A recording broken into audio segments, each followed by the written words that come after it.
Dia kata, ustaz, saya ni tak tahulah, saya tak boleh nak uruskan dah. Saya rasa macam saya nak cerai isteri saya. Ya Allah. Nak berpisah. Seorang jemaah haji yang umur dia 75 tahun, isteri dia umur 68 tahun.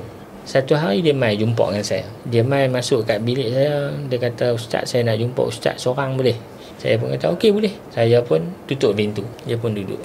Dia kata, ustaz, saya ni tak tahulah, saya tak boleh nak uruskan dah. Saya rasa macam saya nak cerai isteri saya. Ya Allah.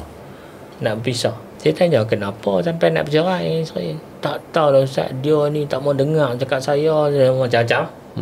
Daripada dia cerita tu mungkin dalam 1 jam lebih lah dia cerita kat saya tu, cerita pasal isteri dia tak mau berjalan dengan dia, isteri dia macam-macam lah. Ni kerja-kerja haji semua dah selesai dah? Selesai dah. Kerja haji alhamdulillah selesai dah. Habis haji nak bercerai. Malam tu saya panggil dia dengan isteri.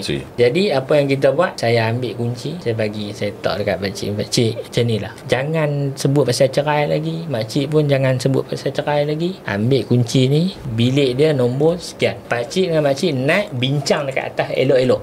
Saya bagi masa sampai esok pagi.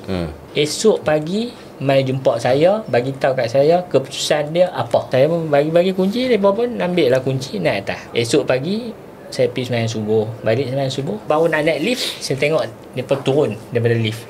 Buka pintu kan. Dua-dua muka renyih. Tu dia. Senyum. Saya pun tanya, macam mana pakcik? Pakcik okey ke? Okey dah Pak Ustaz, kami okey dah. Tak jadi lah. Kami dah sepakat dah. Minta maaf. Dua-dua dah minta maaf dah.